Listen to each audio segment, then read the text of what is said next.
¿Quiénes fueron y cómo surgieron los gigantes, o también conocidos como los Nefilim de Génesis 6?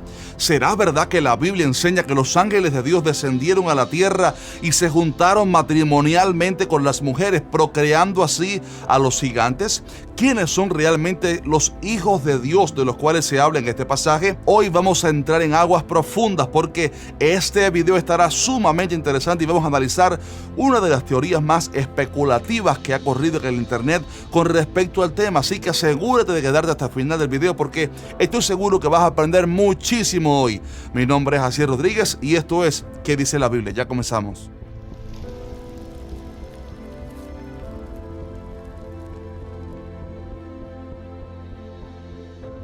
Sin duda alguna hay pasajes en la Biblia que están envueltos por cierto misterio, en los cuales no hay mucha revelación porque Dios no lo permitió así en su soberanía. No obstante, la palabra enseña que no podemos enseñar más de lo que está escrito, por lo que al intentar explicar pasajes oscuros así debemos dar nuestra opinión con mucho cuidado de no añadirle a la Biblia cosas que ésta no dice, ni enseñar teorías personales como doctrinas, sino que más bien debemos dar nuestra apreciación quizás con mucha humildad, porque insisto en que son temas profundos y que están rodeados de misterios que nos serán finalmente revelados cuando estemos en el cielo. Ahora bien, uno de esos pasajes profundos es Génesis 6, donde se dice que viendo los hijos de Dios que las hijas de los hombres eran hermosas, tomaron para sí mujeres, escogiendo entre todas. Algunos maestros y teólogos, a los cuales respeto y admiro, unen este versículo con el cuarto, donde se habla de los gigantes, y enseñan que este pasaje da a entender que hubo un grupo de ángeles de Dios que vinieron a la tierra, aparentemente enviados por él antes del tiempo de Noé, para enseñar su ley moral a la raza humana, y que estos ángeles se corrompieron al juntarse conyugalmente con las mujeres y que de esa unión nacieron gigantes. Algunos de estos maestros hasta han especulado que los espíritus inmundos y demonios de los cuales se refiere la Biblia son las almas de aquellos gigantes que murieron, basándose sencillamente en un solo versículo de Isaías 26, que de hecho creo que es plenamente metafórico. Mi propósito con este video no es criticar de ninguna manera a otros maestros que enseñan esa teoría, pero humildemente creo que esa teoría es muy especulativa y de hecho presenta muchas contradicciones, porque al leer los pasajes de Génesis 6 y otros, más bien nos encontramos con datos y argumentos bíblicos que destruyen esa teoría. De hecho, tomé nota de algunos problemas que yo encuentro con esa idea y que quiero compartir con ustedes a continuación, y quizás al final usted pueda sacar sus propias conclusiones. El primer problema que veo con esa teoría es que su origen verdadero o argumentos principales no vienen de la palabra de Dios, sino de otras fuentes no inspiradas. Recientemente estuve estudiando este tema durante muchos días, durante horas y horas, y lo hice con la intención de encontrar la verdad del asunto, pero ¿sabe de qué me di cuenta? Noté que tal idea está basada sobre todo en la mitología antigua y en el libro apócrifo de Enoc. En primer lugar, esa idea de que los ángeles se unieron con las mujeres viene de la mitología antigua, mitologías, entre ellas la de los griegos, que creen que los dioses se juntaron con mujeres y demás. También ciertos judíos, es verdad que creyeron en algún tiempo ciertas mitologías, pero si nos confiamos en esa mitología, en ella hasta se dice que Noé era un descendiente de los Nefilim, o sea, un gigante. Imagínese usted qué barbaridad pensar eso. Noté también que se saca esa teoría del libro de Enoc, que Judas citó una profecía dada por este, y ese libro, lo que sucede es que no es inspirado, es apócrifo, por lo que no está en el canon de la Biblia, ya que contiene muchas cosas antibíblicas, aunque Judas haya mencionado en una profecía que Enoc dijo. Además, no hay evidencia alguna de que el libro haya sido escrito por Enoc mismo, y lo más probable es que alguien lo haya escrito y haya incluido profecías de Enoc y datos de este, pero que también la persona haya escrito historias y doctrinas propias influenciadas por las mitologías de la época, y por eso Dios no permitió que se encontrara ese libro en la Biblia. Es verdad que los libros apócrifos fueron utilizados por algunos padres para conocer, digamos, algunos datos de la historia, pero nunca se les vio como libros inspirados. Permíteme decirle esta base importante al intentar saber la verdad sobre un asunto o doctrina. Es un peligro cuando tomamos ideas preconcebidas como esas creencias mitológicas y entonces vamos a la Biblia para buscar cómo comprobar eso según las las Escrituras.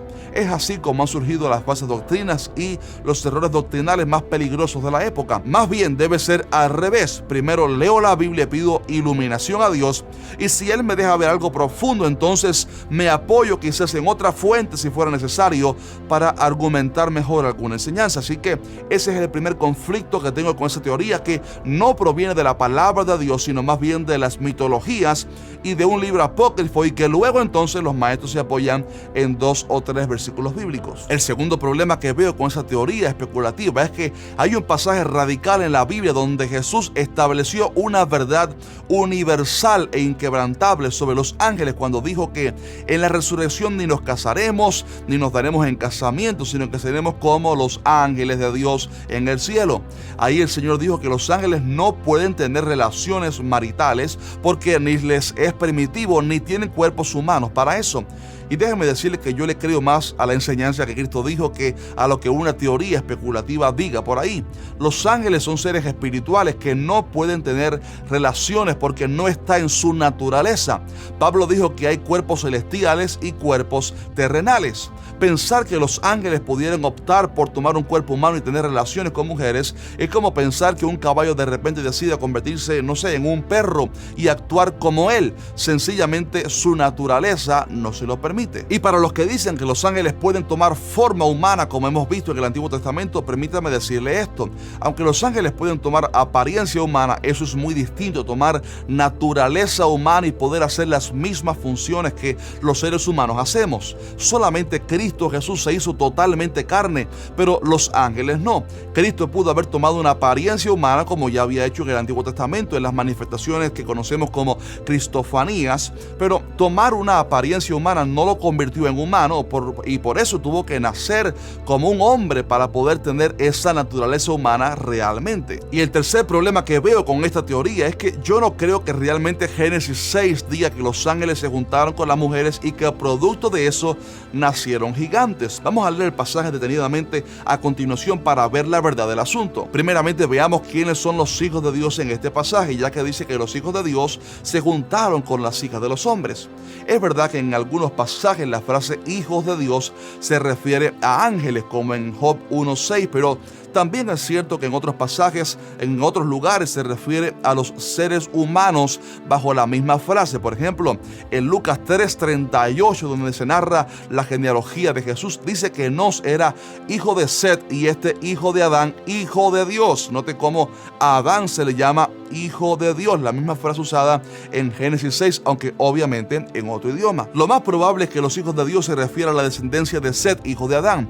Recordemos que cuando Abel murió, Dios le dio a Adán y a Eva un hijo llamado Set, y aunque esto no significa que solo tuvieran 2 hijos para aquel entonces, el contexto de lo que parece indicar es que Set fue dado para que a través de él viniera el linaje de la simiente, o sea, Cristo.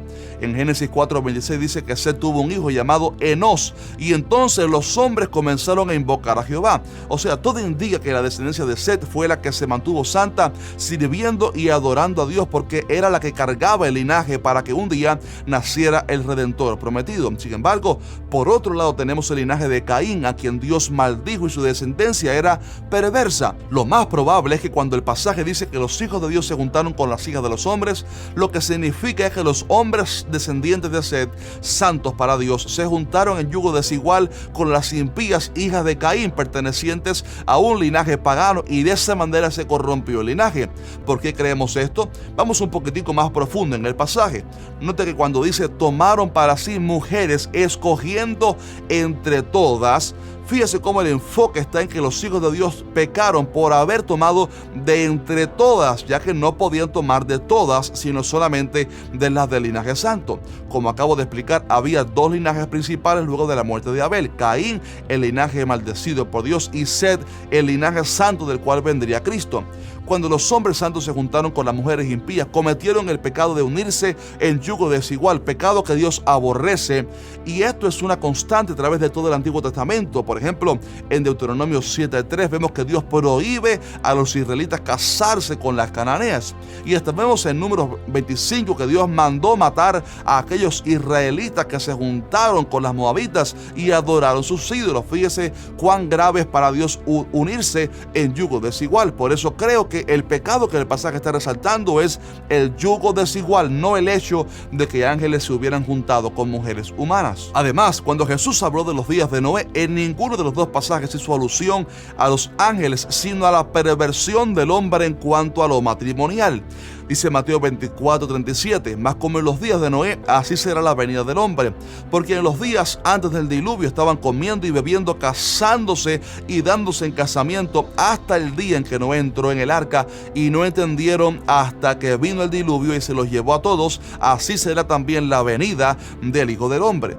Ahora bien, otro aspecto que debemos considerar es el destinatario del juicio de Dios decretado en el versículo 3, porque ya en el versículo 2 vimos que se relata lo acontecido, ¿verdad? Hijos de Dios se juntaron con las hijas de los hombres, pero en el versículo 3 se narra el juicio emitido por Dios, porque dice, y dijo Jehová, no contenderá mi espíritu, aquí habla de aliento, ¿verdad? Aliento de vida, no contenderá mi espíritu con el hombre para siempre, porque ciertamente él es carne, mas serán sus días 120 años. Por favor, note aquí que no vemos un juicio contra ángeles ni demonios, sino contra el hombre. O sea, el enfoque del pasaje está en el error del hombre, en haberse juntado con mujeres impías. Si los hijos de Dios del versículo 2 fueran ángeles, como algunos creen, entonces veríamos un juicio de Dios en el versículo 3 contra los ángeles, pero no, más bien fue hacia los hombres, ya que el linaje santo de Dios, o descendientes de Set, se había juntado con el de Caín, lo cual enfureció a Dios. Fíjese que todo el contexto del pasaje es la maldad del hombre y la desobediencia a Dios. E insisto, si el pasaje hablara de un pecado de los ángeles, veríamos una condenación hacia ellos en el pasaje, pero el castigo más bien fue para el hombre. Ahora bien, el otro aspecto a considerar es el de los gigantes, o los también conocidos como Nefilim en hebreo. Este es un dato muy misterioso porque aparece en el pasaje, y por eso algunos maestros hacen la conexión de los hijos de Dios que pecaron y los Nefilim.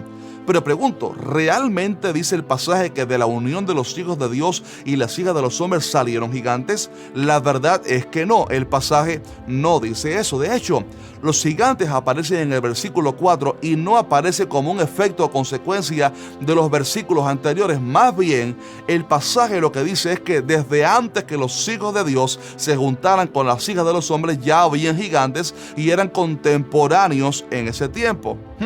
El versículo 4 dice textualmente así: había gigantes en la tierra en aquellos días, y también después que se llegaron los hijos de Dios a las hijas de los hombres y les engendraron hijos. Note cómo dice el pasaje que ya existían los gigantes desde antes de la unión de justos e impías, y dice que también después de ese evento. Así que pensar que los gigantes vinieron de la unión de ángeles que se casaron con mujeres es un error, y no lo dice la Biblia, y ni siquiera da pie para pensar semejante error, sino que más bien indica que ya existían en ese tiempo. Otro detalle que no podemos ignorar es que siempre hubo gigantes. Recordemos que toda aquella generación antes de Noé murió anegada en agua, y Pedro dice que no sobrevivió absolutamente nadie, sino solamente Noé y su familia. Así que si los gigantes hubieran sido el resultado de ángeles que se casaron con mujeres humanas, entonces el problema estaría resuelto y nunca más veríamos gigantes, ¿verdad?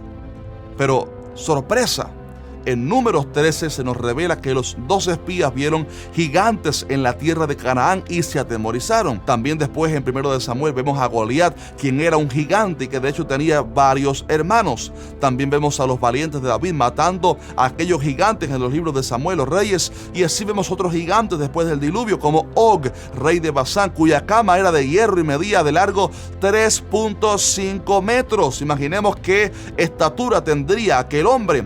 Y lo asombroso es que todos ellos aparecen después del diluvio. La explicación que algunos dan para defender su teoría es que después del diluvio otros ángeles descendieron de nuevo del cielo y cometieron el mismo pecado, y entonces nacieron otra vez gigantes. Pero si la primera teoría carece de argumentos bíblicos, esta segunda todavía más. Según estos maestros, esos nuevos gigantes fueron procreados por ángeles nuevamente después del diluvio, porque la intención de Satanás era contaminar la raza humana para que no naciera el Mesías, pero que David, digamos que ellos dicen que finalmente exterminaron a todos los gigantes de la tierra, como parece ser que sí. Pero yo pregunto otra vez, si el propósito satánico era corromper el ADN humano para que no naciera el Mesías y provocó que ángeles pecaran antes de Noé y luego también de nuevo, entonces pregunto, ¿qué evitó que después que David matara a los últimos gigantes no vinieran de nuevo ángeles por tercera vez para hacer lo mismo?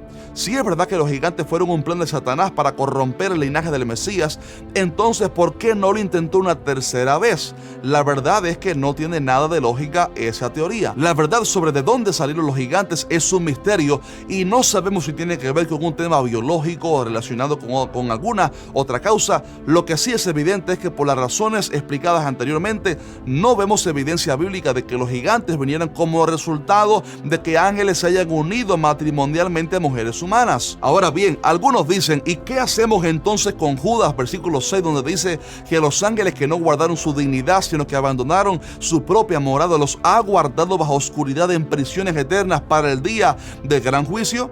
La respuesta es que pudiera ser que de lo que realmente está hablando el pasaje es de la rebelión inicial de Lucifer y sus ángeles cuando se rebelaron contra Dios y se convirtieron en Satanás y los demonios, como explicamos en el video anterior, y no del supuesto pecado en el tiempo de Noé de ángeles con mujeres. Cuando dice que no guardaron su dignidad y que abandonaron su propia morada, no se refiere a que dejaron sus cuerpos espirituales, sino se refiere a que no respetaron el lugar de autoridad y rango que Dios les había dado, sino que se rebelaron contra Dios. Dios ha puesto en prisiones al parecer a algunos de sus ángeles caídos, mientras que otros están en los aires, ya que a lo mejor había ángeles, como dijimos en el pasado video, demasiado poderosos y que fueron reservados en cárceles. Y el otro pasaje que pareciera apoyar la teoría nombrada es el de 1 de Pedro 3, donde el pasaje dice que Cristo fue y predicó a los espíritus encarcelados, los que en otro tiempo desobedecieron cuando una vez esperaba la paciencia de Dios en los días de Noé mientras se preparaba el arca. Algunos pudieran pensar que aquí se habla de espíritus aludiendo a ángeles que pecaron, pero en realidad todo parece indicar que ahí se refiere a los seres humanos que pecaron en aquel tiempo, porque en la Biblia a veces también se le llama espíritus a las personas que ya murieron, como dice Levítico 20:27, que el hombre o la mujer que evocar espíritus de muertos o se entrega a la adivinación ha de morir. Cuando Dios derramó el diluvio, toda aquella generación malvada pereció anegada en aguas, excepto Noé y su familia. Dice la palabra que ellos no comprendieron hasta que llegó el diluvio, y quizás por esto cuando Jesús murió en su cuerpo, fue en espíritu al Hades donde estaban estas personas, entre otras obviamente, para darles evidencia de por qué había venido el juicio y cómo Cristo, Jesús, es el arca que aquella de antaño profetizaba. Obviamente cabe decir que Jesús no fue para sacar a aquella gente del infierno, sino solo para darles evidencia y predicarles para condenación. Por tanto, creo que este pasaje tampoco apoya la teoría de que los ángeles se juntasen con las hijas de los hombres. Así que concluyendo ya el tema, mis hermanos amados, no creo que sea cierta la teoría especulativa de que ángeles descendieran y se juntaran con mujeres conyugalmente y que entonces nacieran gigantes.